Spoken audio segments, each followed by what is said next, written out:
Legal claims over exposure to diesel exhaust fumes at work are growing as unions warn toxic air in the workplace is a ticking time bomb on a par with asbestos. Royal Mail and at least one local authority are among major employers who are being sued over their alleged failure to protect staff from the damaging health effects of diesel pollution from vehicles. More cases are lined up, according to lawyers and unions involved in supporting workers. Dan Shears, Health and Safety Director for the GMB Union, said, "We strongly believe it is a major problem. It needs a test case and then there will be an increase in claims. It's almost like the early days of asbestos. There are potentially lots of people who have unnecessarily suffered premature death who may have been affected by industrial exposure. We are now with diesel in the same place we were with asbestos in the 1930s. 5 years ago, the International Agency for Research in Cancer (IARC) classified diesel engine exhaust emissions as carcinogenic to humans.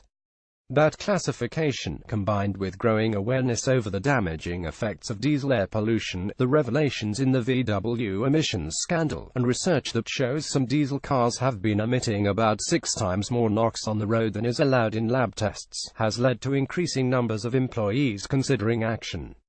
In one case, Parcel Force Worldwide, part of Royal Mail Group Limited, is being sued for negligence for allegedly breaching health and safety regulations designed to protect employees from exposure to hazardous substances.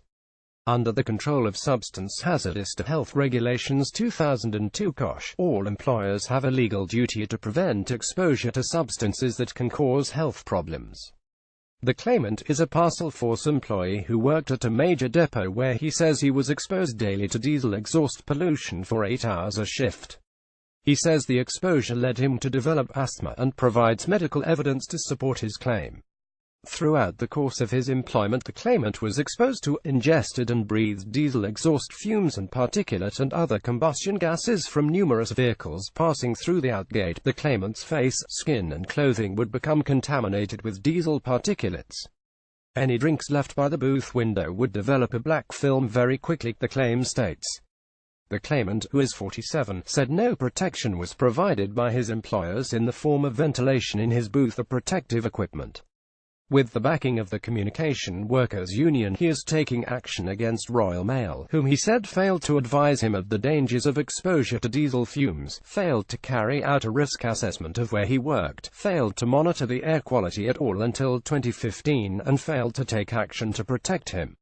His lawyer, Philip Gower of Simpson Miller, said, "There is certainly an increase in awareness about the dangers of exposure to environmental fumes. We have seen an increase in the number of inquiries from clients who have been exposed to diesel fumes, car exhaust fumes and pollution at work. Anyone exposed to excessive amounts of diesel fumes at work does have a potential claim."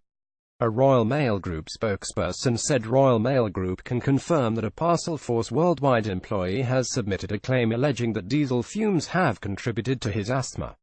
Royal Mail Group has denied liability and is robustly defending this claim.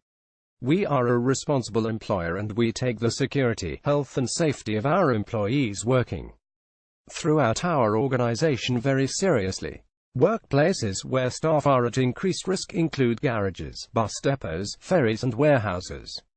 Christchurch Borough Council is being sued over alleged failure to protect a tractor driver from toxic diesel fumes which were said to be leaking into his cab for more than 2 years after it was left with holes in the floor panels after a service.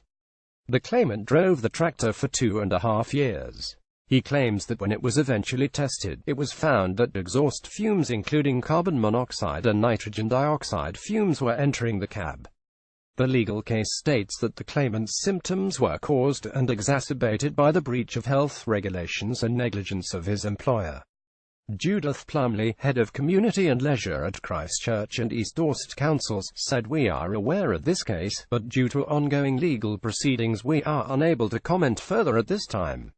Britain's largest trade union, Unite, said exposure to diesel fumes was a ticking time bomb.